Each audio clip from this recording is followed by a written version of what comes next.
गिरणी कामगारांना देखील आता तुम्ही विषय काढला म्हणून मी सांगतो, गिरणी कामगारांच्या बाबतीमध्ये देखील आपली बैठक झाली।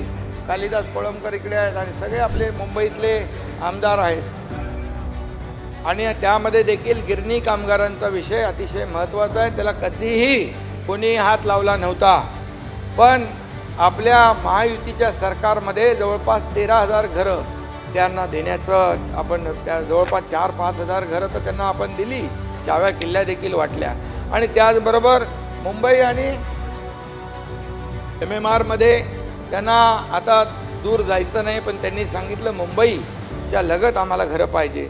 आता मुंबईच्या देखील SRA प्रकल्पामध्ये त्यांना एक आपण जादा इन्सेंटिव्ह देऊन समजा 500 घरं बांधणार असेल तर त्यांनी 700 घरं बांधावी आणि 200 घरं त्या गिरणी कामगारांना ठेवावीत। धोकादायक इमारती क्लस्टरमध्ये देखील अशीच उपाययोजना आपण केली, जादा इन्सेंटिव्ह देऊन त्यांना जादाची घरं जी उरतील ती त्यांना द्यावी। त्याचबरोबर PAP आणि यासाठी आपण जे राखून ठेवतो त्यातला 1/3 हिस्सा देखील गिरणी कामगारांना मिळाला पाहिजे, हा देखील आपण निर्णय घेतला आहे।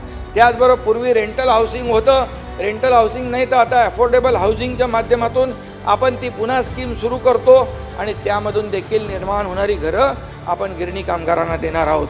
आतापर्यंत गिरणी कामगारांच्या बाबतीमध्ये फक्त लोकांनी आंदोलनं केली, आंदोलनं करायला लावली, परंतु आम्ही प्रत्यक्ष त्यांना घरं दिली, किल्ल्या दिल्या आणि आता 1 लाख लोकांचा ॲपच्या माध्यमातून आम्ही सर्वे केला।